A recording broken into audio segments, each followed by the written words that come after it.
Now, let's talk about a playwright who was incredibly prolific in his day, a man who claimed he had a hand in over 200 plays. His name is Thomas Heywood. He was born in Lincolnshire and educated at Cambridge before he came to London to make his name as a dramatist. Let's talk about his most famous play, A Woman Killed with Kindness.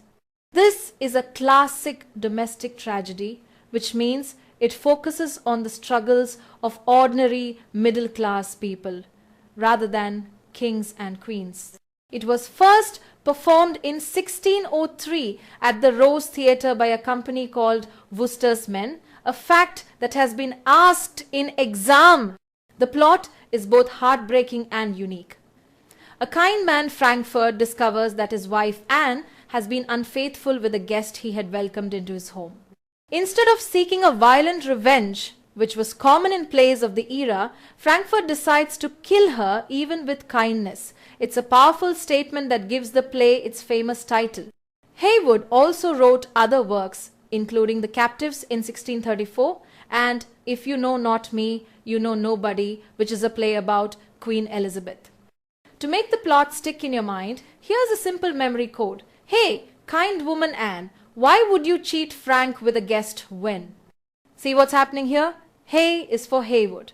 Kind woman Anne reminds us of Anne, the wife at the center of the play. Frank is her husband, Frankfurt, the wronged husband. And Wen cleverly recalls Wendell, the guest who betrays Frank's hospitality by seducing Anne. So, with this one quirky sentence, you've got the entire tragedy mapped out. Easy, right? A single line and the whole story falls into place. Let's talk about Thomas Dekker, a playwright who was so prolific he had a hand in at least 42 plays. He wrote to support himself and was a master of collaboration, working with some of the biggest names of his time.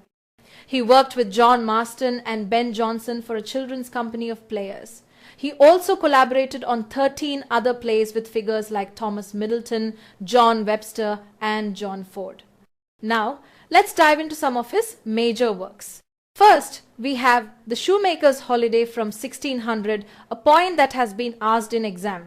This is a charming play where a character named Lacey disguises himself as a shoemaker to win the hand of his love, Rose. The play also follows the shoemaker heir as he becomes a wealthy Lord Mayor of London. Hold that thought, because Dekker also played a key role in the famous literary feud known as the War of the Theatres, which has been asked in exam. Ben Jonson satirized him in his play Poetaster, calling him Demetrius Fannius. Dekker fired back with his own play, Satyromastics, produced in 1601. Finally, we have The Honest Whore.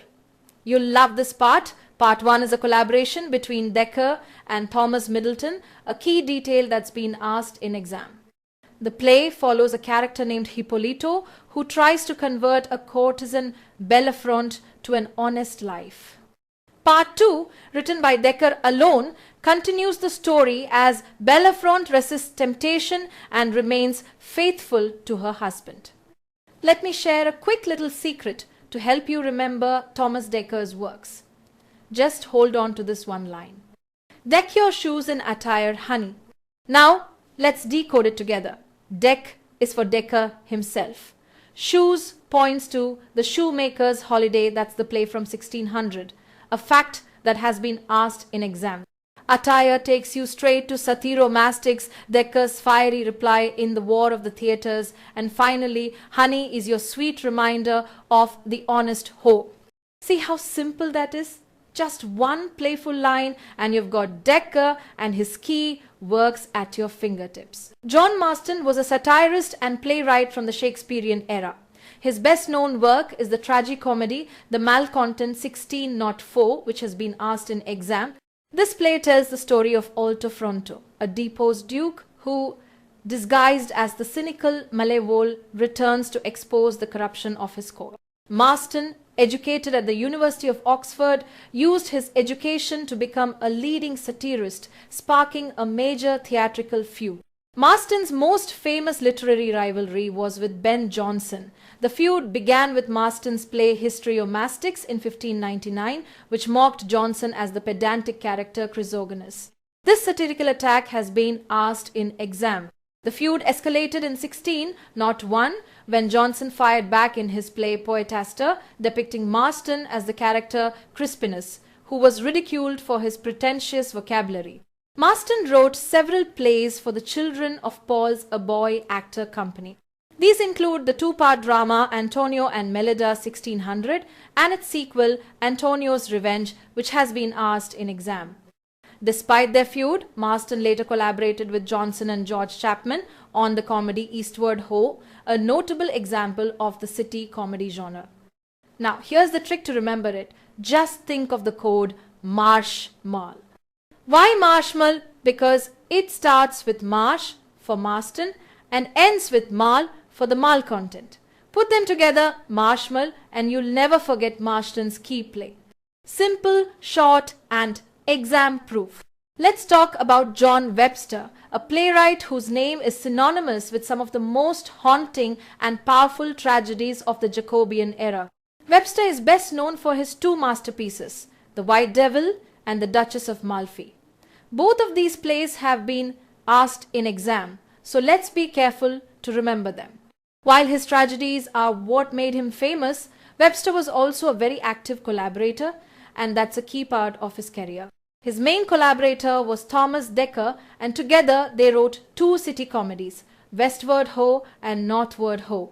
This is a great example of how playwrights of the time often worked together. Webster also collaborated with other famous writers. He co-wrote Anything for a Quiet Life with Thomas Middleton and A Cure for a Cuckold with William Rowley. He also contributed to plays like The Lost Comedy, Keep the Widow Waking, and the Tragicomedy, The Fair Maid of the Inn, which he wrote with John Fletcher and John Ford.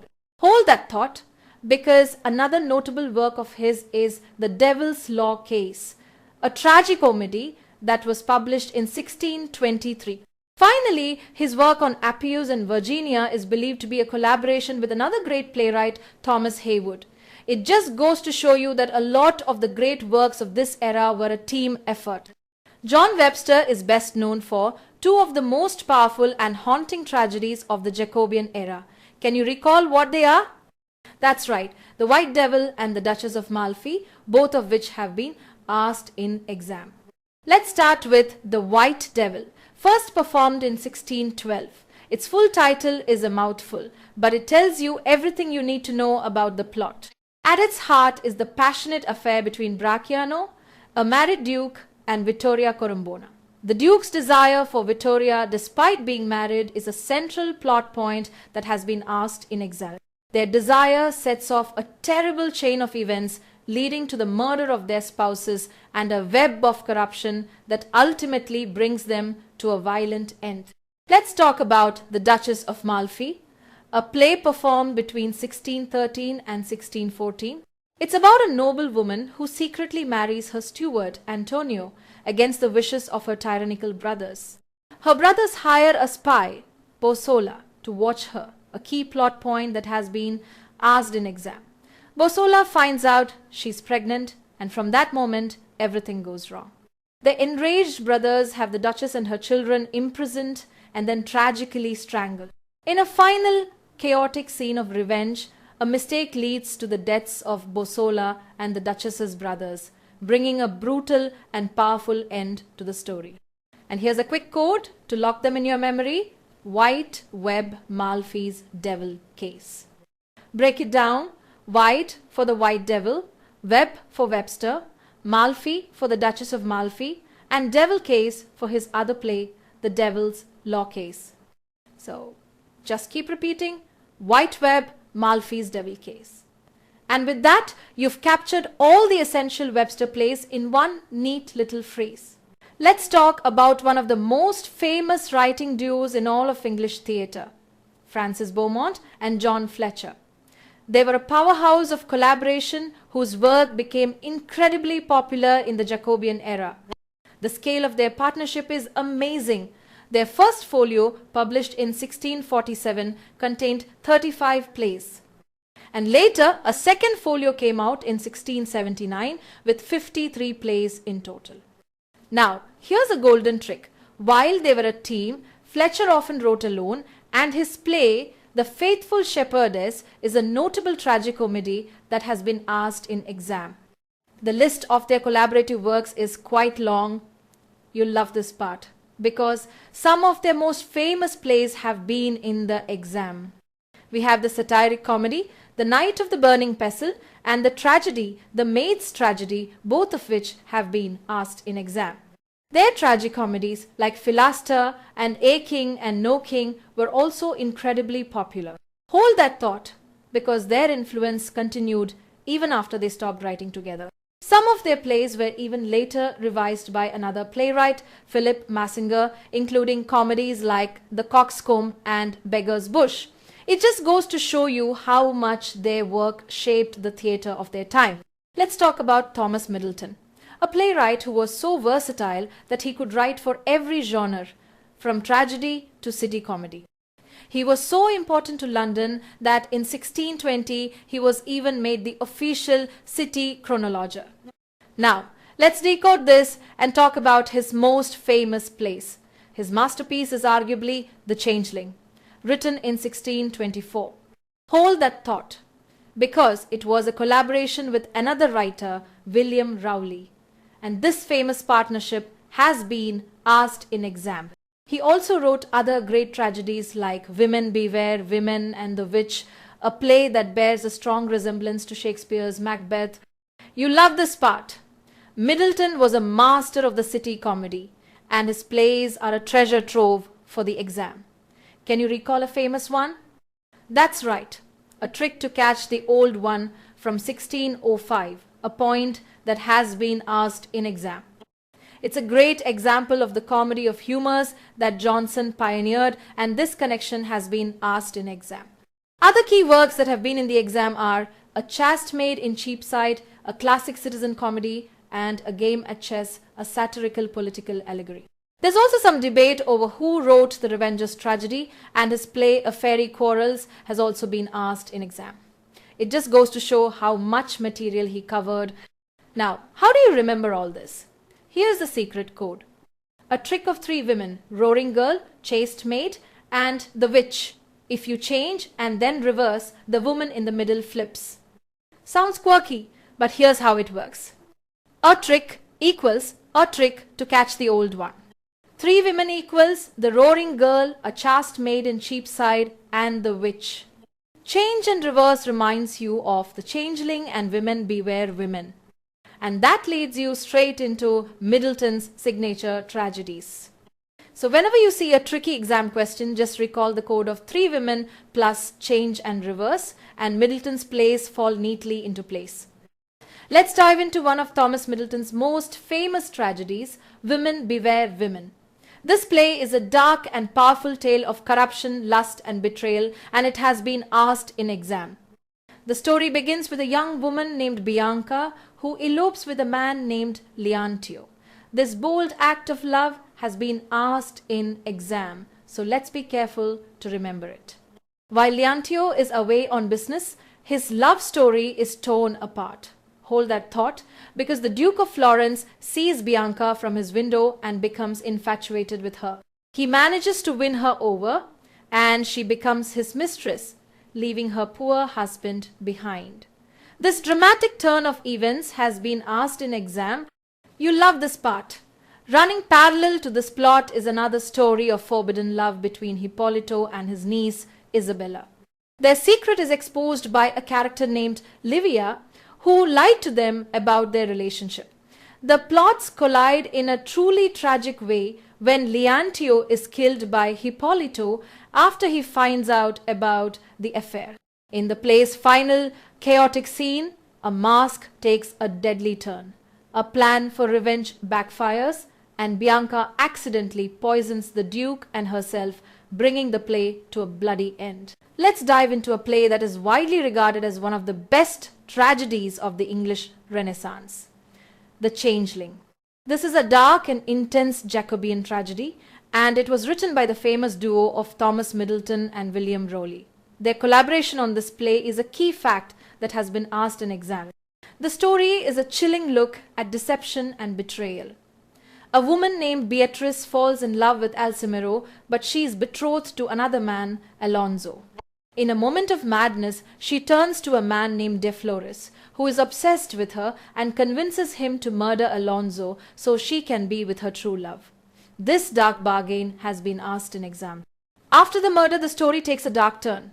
De Flores, who has done the deed, demands Beatrice's virginity as payment. From there, Beatrice is trapped in a web of secrets and more murders.